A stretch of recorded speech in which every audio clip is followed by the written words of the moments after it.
Before we talk about Republican reaction to this, I want to talk about the media coverage of what took place, because I think that's actually one of the bigger, more interesting stories.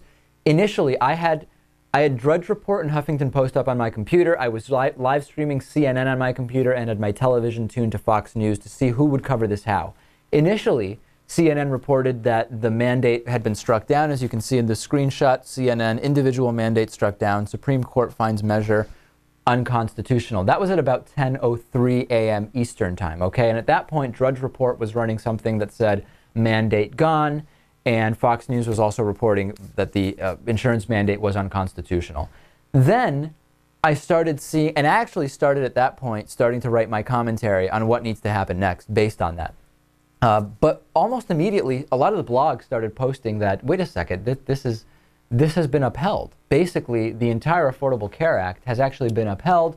And then by 10:10 a.m., both the CNN headline and the Fox News headline, as well as the Drudge Report headline, had been removed. CNN had gone to awaiting decision, and we actually saw a Drudge Report headline that said mandate survives as a tax. Chief Justice Roberts joins the left of the court.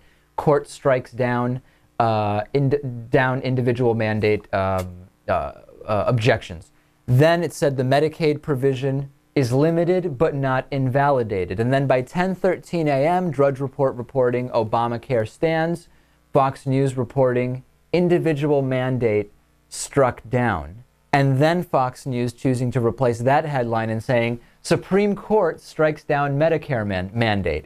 Yet that wasn't really the story, Fox News. I hate to break it to you. Not only was it not true, even if it were true, it wouldn't have been the big story. But as we saw, the Supreme Court did not strike down the Medicare expansion mandate. Any surprise that Fox News desperately grasping at anything they can to show how bad this law was? And now how many thousands of people are who only caught that first headline are going to be walking around for X number of days or weeks thinking that's the case. Yeah. I think what happened here is that the rush to be first left tons of media outlets just being flat out wrong. The initial report saying that under the Commerce Clause, an individual mandate would be unconstitutional, and that instantly being reported as mandate struck down.